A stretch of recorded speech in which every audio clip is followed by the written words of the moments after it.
خامند کا کون بدل بن سکتا ہے؟ وہ رات کیسی گزری ہوگی، دکھ کی رات کیسے کٹتی ہے۔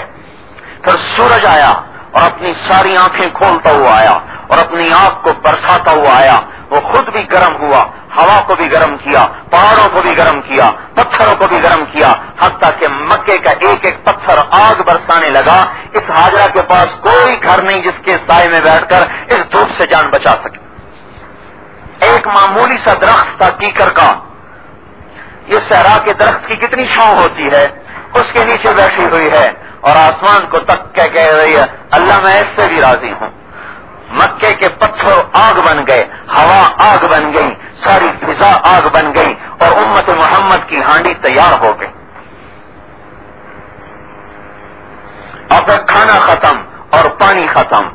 اب ماں بے بچہ مر رہا ہے، ایڑیاں رگڑ رہا ہے، چیخ و پکار ہے، ماں کی دہائی ہے، نہ کوئی ادھر سنے نہ کوئی ادھر سنے، اوپر آسمان ہے اور چاروں طرف پہاڑ ہیں، اللہ کے سوا کوئی نہیں سننے والا۔ اللہ پاک اگر چاہتے تو پہلے دن چشمہ نکالتے، چاہتے تو پہلے پاؤں مارنے پہ چشمہ نکالتے، چاہتے تو اسماعیل کے پہلے آنسو پر چشمہ نکالتے، پر اللہ اپنا ہمیں نظام سمجھا رہا ہے کہ میں اپنے دین کے لیے قربانی مانگتا ہوں۔ بھگایا ہاجرہ کو، اٹھ جا، یہ تو صفا مروہ میں بھاگتے ہیں، پہاڑی ختم کر دیا سعودیوں نے، وہ تو پورا اونچا پہاڑ تھا جس کے اوپر اماں ہاجرہ چڑھی ہے، سینہ ایسے پھٹنے لگا ہے، چاروں طرف دیکھا، یہ تھا ڈوبتے کو تن کے خسارہ، پتہ ہے کوئی نہیں آئے گا، لیکن بچے کو مرتا دیکھ نہیں سکتی، لہذا بے قرار ہو کے کہ میری آنکھوں کے سامنے نہ مرے، میرے پیچھے مر جائے، میں اپنے بچے کو مرتا نہیں دیکھ سکتی۔ چڑھ گئی پہاڑ پر، شاید کوئی نظر آ جائے، طوفانی موجوں میں ڈوبتی کشتی کے ملاح کی طرح اماں ہاجرہ دیکھ رہی ہے کہاں سے کوئی نظر، کون آئے اس راستے پہ۔ پھر وہاں سے دوڑی نیچے کو آئی، بچہ نظروں سے غائب ہوا تو وہاں سے دوڑ لگائی، یہ وہ جگہ جہاں ہم بھاگتے ہیں، چونکہ بچہ نظر نہیں آتا تھا۔ پھر مروہ پہ چڑھی، پھر ادھر دیکھا تو بچہ نظر آیا، پھر مروہ پہ چڑھی ہے، پھر وہاں چاروں طرف دیکھا کوئی نظر نہیں آیا، تو اب اللہ تعالیٰ پانی نکال دیتا۔ ایک چکر لگا، پھر دوسرا لگا، پھر تیسرا لگا، پھر چوتھا لگا، پھر پانچواں لگا، پھر چھٹا لگا، پھر ساتواں لگا، اب سینہ پھٹنے کو، پھیپھڑے پھٹنے لگے، پاؤں جواب دے گئے، سانس جواب دے گیا، آزاد جواب دے گئے، اور تھک ہار کے وہ ماں گری پڑی ہے۔ اس تاریخ تو اپنی پڑھو، یہ آپ کی ماں ہے اور یہ آپ کا باپ ایڑیاں رگڑ رہا ہے، یہاں سے یہ امت اٹھی ہے، اور اب یہ کہتی ہے کہ بچے چھوڑ کے کیوں چلے جائیں، یہ کون سا اسلام آ گیا، یہ کہاں سے تبلیغ آ گئی؟ بے قرار سارے سہارے ٹوٹ گئے، آسرے ٹوٹ گئے، ساتھی چھوٹ گئے، آسمان پر بے قراری کی نگاہ ہے، بے بسی کی نگاہ ہے۔ پہلے اپنوں پر بھروسہ تھا شاید ادھر سے کچھ ملے، شاید ادھر سے کچھ ملے، جب پاؤں شل ہو گئے، سینہ جو وہ پھٹنے لگا، پھیپھڑے پھٹنے لگے اور اپنی بس ہو گئی، اے اللہ میں اس پہ بھی راضی ہوں۔ اب اللہ کی رحمت کو جوش آیا اور ایک جو نگاہ اٹھائی ہے، ایسے چراتی ہوئی نظریں بیٹے کی طرف گئیں، حسرت بھری نگاہیں،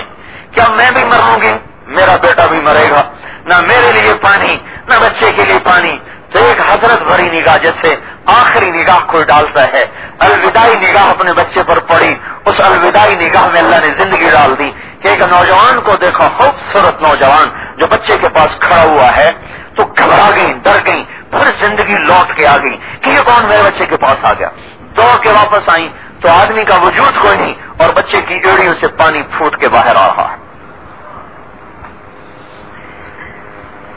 یہاں سے اس امت کی بسم اللہ ہو رہی ہے، یہاں سے یہ امت ابتدا کر رہی ہے۔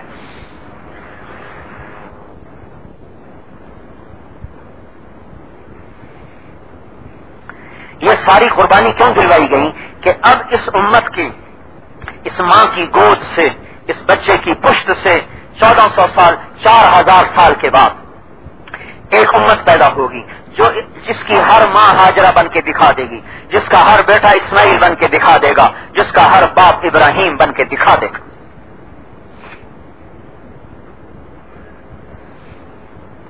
ہمیں تبلیغ رائے منڈ سے نہیں ملی، نہ تبلیغ والوں سے ملی ہے،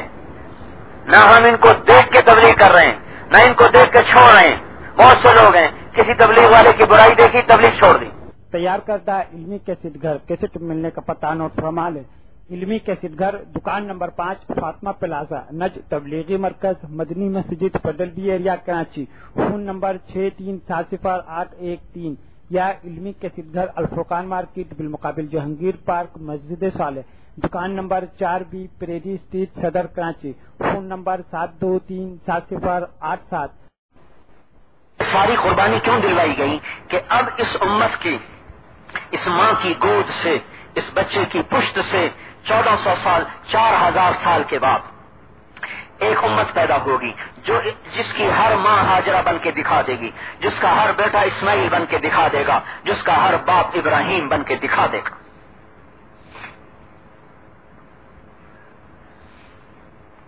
ہمیں تبلیغ رائمنڈ سے نہیں ملی، نہ تبلیغ والوں سے ملی ہے، نہ ہم ان کو دیکھ کے تبلیغ کر رہے ہیں، نہ ان کو دیکھ کے چھوڑ رہے ہیں۔ بہت سے لوگ ہیں کسی تبلیغ والے کی برائی دیکھی تبلیغ چھوڑ دی۔ کیوں بھائی تبلیغ کیوں چھوڑ دی؟ کہ یہ برا ہے، تو میں نے کہا پھر نماز بھی چھوڑ دو، کیونکہ یہ نماز بھی تو پڑھتا ہے۔ اگر تبلیغ کا تعلق میری ذات سے ہے تو میری برائی دیکھ کے تبلیغ چھوڑ دیں۔ اگر تبلیغ کا تعلق ختم نبوت سے ہے پھر تبلیغ چھوڑنے کا حکم نہیں ہے۔ کسی نمازی کی برائی دیکھ کر نماز چھوڑتا ہے کوئی؟ کسی روزے دار کے گناہ کو دیکھ کر کوئی روزہ چھوڑتا ہے؟ کسی حاجی کی برائی کو دیکھ کر کوئی حج چھوڑتا ہے؟ تو میری برائی دیکھ کے تبلیغ کیوں چھوڑ رہے ہیں؟ اگر میرا حکم ہے تبلیغ پھر چھوڑ دو، اور اگر اللہ کا حکم ہے، ختم نبوت کا حکم ہے، رسول پاک کا حکم ہے، تو پھر تبلیغ تو اوپر سے آ رہی، ہمیں ہر حال میں کرنے کا حکم ہے۔ تو میرے بھائیوں، ساری دنیا کے انسانوں کو جا کر اللہ کا پیغام سنانا اور پہنچانا، اللہ کی طرف ان کو بلانا، ساری دنیا کے قبلے کو ٹھیک کرنا ہمارے ذمہ ہے۔ ساری دنیا کا قبلہ اللہ بن جائے، ساری دنیا کے انسانوں کے چہرے کا قبلہ بیت اللہ بن جائے، اور دل کا قبلہ اللہ بن جائے، اور زندگی کا سانچہ محمدی بن جائے، یہ محنت ہمارے ذمہ ہے۔ دنیا آج اللہ کو پہچاننا چھوڑ چکی ہے، اللہ کو نہیں پہچانتے، ہمارے ذمہ ہے، ہمارا کام ہے۔ جیسے دکاندار اپنے سودے کی پہچان کراتا ہے، کیا کرتا ہے؟ مشہوری کراتا ہے، اخبار میں دیتا ہے، رسالوں میں دیتا ہے، ٹیلی ویژن میں دیتا ہے، ریڈیو میں دیتا ہے، لاکھوں کروڑوں روپے مشہوری پہ خرچ کرتا ہے۔ لوگوں کا دل خود بخود اس چیز کی طرف مائل ہونا شروع ہو جاتا ہے۔ آواز لگانے والے کا نقلی سودا بھی بک جاتا ہے، آواز لگانے والے کے کچے امرود بھی بک جاتے ہیں اور گلے سڑے کیلے بھی بک جاتے ہیں۔ آواز میں اتنی طاقت ہے میرے بھائیوں، پوری دنیا کے انسانوں میں اس بات کی آواز لگانا کہ دنیا کے لوگوں، اے ہمارے مسلمان بھائیوں، اللہ کو مان لو، اللہ کی مان لو۔ کائنات میں، زمین آسمان میں کوئی تمہارے مسائل حل نہیں کر سکتا سوائے اللہ کے، کوئی تمہیں عزت نہیں دے سکتا سوائے اللہ کے، کوئی تمہیں بچا نہیں سکتا سوائے اللہ کے، کوئی تمہیں موت نہیں دے سکتا سوائے اللہ کے، کوئی تمہیں حیات نہیں دے سکتا سوائے اللہ کے، کوئی تمہیں رزق نہیں دے سکتا سوائے اللہ کے، کوئی تمہیں آنکھوں کا نور نہیں دے سکتا سوائے اللہ کے، کوئی کانوں میں آواز کو نہیں پہنچا سکتا سوائے اللہ کے، کوئی تمہارے دل کو نہیں دھڑکا سکتا سوائے اللہ کے، کوئی تمہارے پھیپھڑوں کی فیکٹری کو نہیں چلا سکتا سوائے اللہ کے، کوئی تمہارے زبان کو بولنے کی طاقت نہیں دے سکتا سوائے اللہ کے، کوئی تمہارے سانس کی نالی کو ٹھیک نہیں کر سکتا سوائے اللہ کے، کوئی تمہارے معدے میں غذا کو ہضم نہیں کروا سکتا سوائے اللہ کے، کوئی زمین سے غلے نہیں نکال سکتا سوائے اللہ کے، کوئی محبتیں نہیں لا سکتا سوائے اللہ کے، کوئی عزت نہیں لا سکتا سوائے اللہ کے،